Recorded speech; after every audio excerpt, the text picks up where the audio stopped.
Mr. Ong Ye Kung.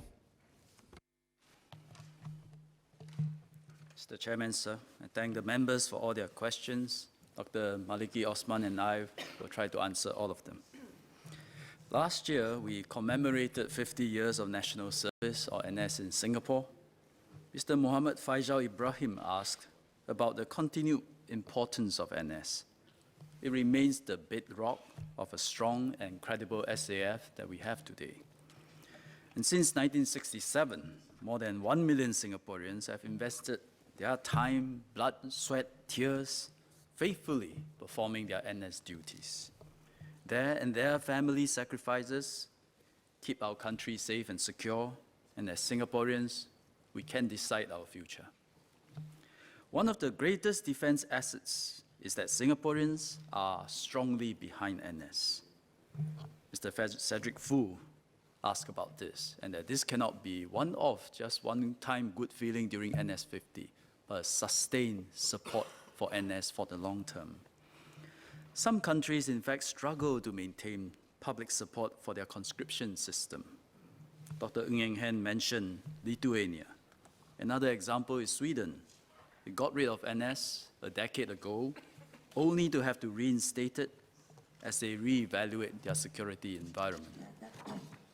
Our key challenge today is twofold. The first challenge, which is a question by Mr. Zainal Zapari, is demographic, leading to falling cohort sizes and shrinking enlistment pool. I think Associate Professor Fatima Latif asked about that too. The second challenge is the evolving new unconventional security threats, such as terrorism, cyber attacks, and also disinformation campaigns or fake news. I think Mr. Amin asked about it. So the imperative is to do more with less, to work with fewer but more capable servicemen. The future capability and effectiveness of the SAF will not be based on the number and quantity of people we have. Instead, it will be based on their quality and their ability. We will achieve this by enhancing three things. First, individual ability. Two, strengthening system efficiency. And three, leveraging technology. Let me explain. First, enhancing individual ability. The foundation for operational readiness is, first and foremost, physical fitness. Fitness is also very personal, unique to the individual, with its impact on the individual's health, extending well beyond their time with the SAF. We will leverage technology to deliver targeted and effective training for every serviceman. The new Center of Excellence for Soldier Performance, CESP, Associate Professor Fatima Latif asked about it. It is adopting a scientific, data-driven approach to optimize the performance of every soldier. That's the key purpose of the center. It uses wearables and data to better understand each individual soldier's physiological condition, and then prescribe more effective and progressive training while minimizing the risk of acute injury. The training can in fact be customized to what the soldier is supposed to do and what is their vocation and their task. And so it is the granularity that we can now administer training to fit a soldier's physiological condition as well as his responsibility. We will also provide servicemen with better tools to keep fit and increase the choices and accessibility of fitness training. We are partnering Sports SG and Health Promotion Board to introduce the Quick HIIT program, HIIT. It stands for High Intensity Interval Training.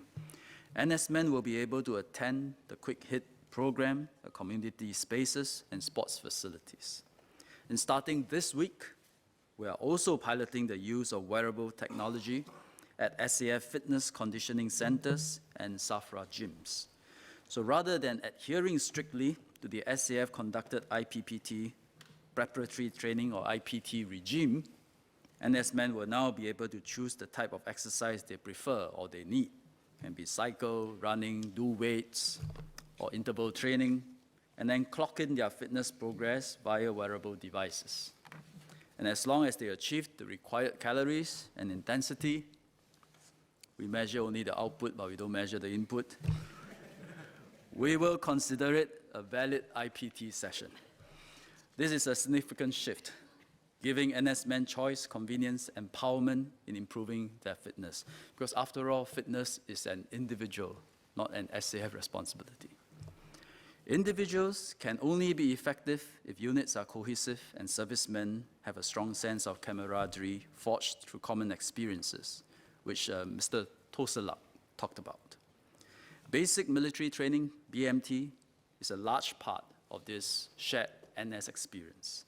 Since the establishment of the BMT Center, BMTC, in 1987, it has become, as Mr. Toselak put it, a rite of passage for many male Singaporeans to complete basic training overseas in Pulau Tekong. However, many NSFs do not go through BMTC. They are enlisted directly into combat units in what is commonly known as mono-intake units. From this year, we will fully implement the One BMT program, where practically all combat-fit NSFs will undergo the Pulau Tekong experience.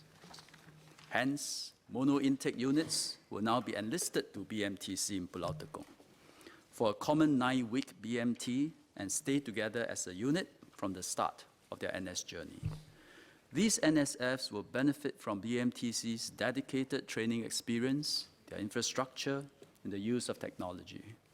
Most importantly, they will share a common experience within the unit as well as within the larger SAF tribe. A second major thrust is to strengthen system efficiency. This means improving the way the system deploys the right serviceman to the right job to maximize his contribution and his potential. The most important initiative under this thrust is the review of vocation requirements. Mr. Ong Ye Kung asked about using technology to maximize the potential of servicemen. Indeed, it is because of technology that we are now in a position to review vocational requirements. So with technology, you can no longer draw a firm line between combat fit and non-combat fit.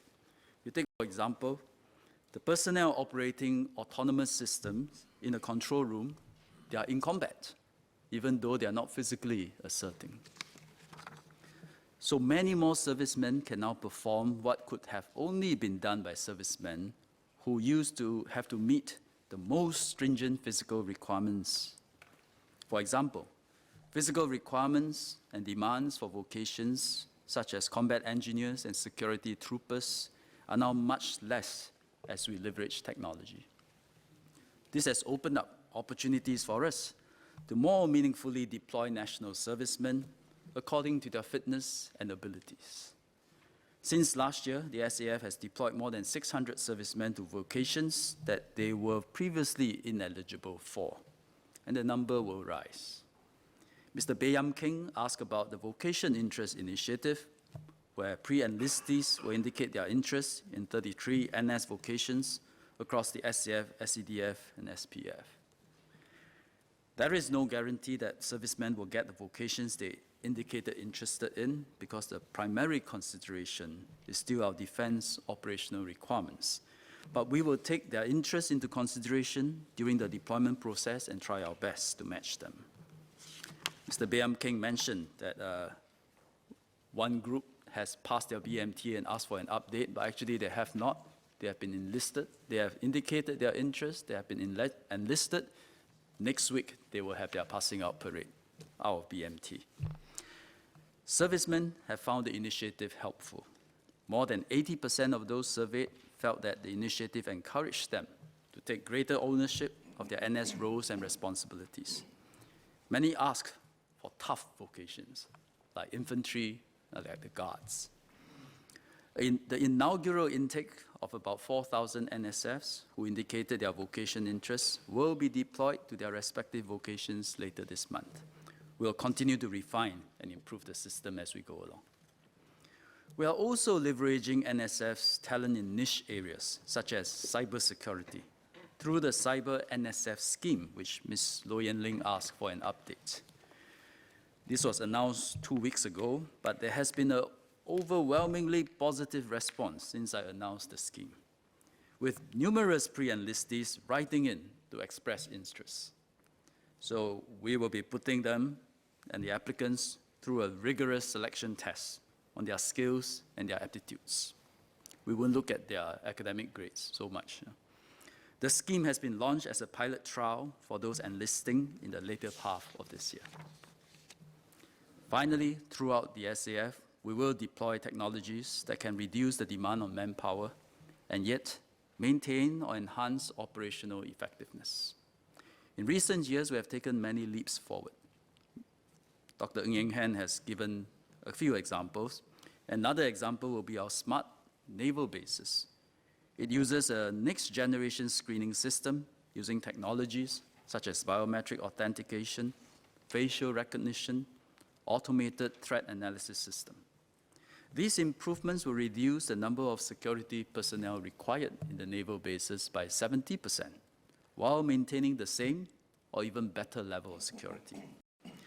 Mr. Ong Ye Kung asked about leveraging technology to enhance the NS experience. Indeed, besides enabling manpower savings, such technologies can also create wonders on the ground, make NS a better experience, and raise morale. Last year, we introduced an e-fitting system at CMPB. Pre-enlistees no longer have to go through the tedious process of measuring all your body dimensions manually. This now will be done by infrared body and foot scanners to quickly and accurately fit pre-enlistees to their uniforms and sports shoes. The e-fitting system has also successfully reduced kit exchanges at BMTC from 20% to 6%. We are embarking on the trial to further enhance the experience at CMPB during pre-enlistment screening. By using facial recognition and real-time queue management technology, we will optimize visitor flow and shorten waiting times. Another innovation, which is quite cute, is an AI-enabled chat box called NS Buddy. I never had this when I was an NS man. At any time of the day, the serviceman could pose a question to the NS Buddy. For example, he can ask, what is BTP? The buddy will then explain that it stands for Basic Train Fire Package. And then he will present the facts, and then also give him advice to say, aim properly. Don't be a bobo shooter. Safety first. We will be enhancing the NS Buddy in the next phase of the trial, expand its content base, and adding more SAF lexicons. Mr. Chairman, sir, for NS to continue to be the cornerstone of Singapore's defense, we need Singaporean support. Mr. Joan Pereira and Mr. Cedric Fu asked about the community support for NS and recognition for national servicemen. Many of us must be heartened to witness the high level of public participation in NS50. Members of public, retailers, employers, government agencies, the arts community, and more poured forward to contribute to the NS50 commemorations. I recently took over the chairmanship of ACCORD from Dr. Maliki, the Advisory Council on Community Relations in Defense, and was so inspired by the enthusiasm and passion of its members. This is one of those government and committees where members, after serving many years, still say, can I please continue serving, and they don't want to step down. We will continue to ride on the NS50 momentum to rally the community to support NS and recognize our servicemen. We have launched the We Support You in NS initiative to do so. Switzer Alliance is one of the participating merchants of this initiative. The owners felt that they had greatly benefited from their NS experience and wanted to pay it forward by offering special discounts to national servicemen on SAF Day and organizing free seminars on topics of interest to national servicemen. And we'll continue to encourage employers like them to do so, and also encourage employers to have NS-friendly HR policies. We have made good progress since the launch of the NS Mark accreditation scheme in 2016. About 2,000 companies and organizations came on board to pledge their support for NS. More than 35% of these companies have also attained NS Mark Gold. Dr. Teo Ho Pin and Associate Professor Randolph Tan asked about preparing our NSFs for life after NS. Earlier, I talked about improving individuals' performance in terms of fitness and operational skills. These are already very basic, useful life skills.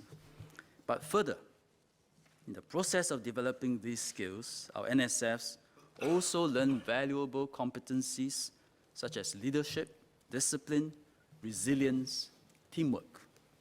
And these are useful qualities that will help our NSFs perform well in their careers after full-time NS.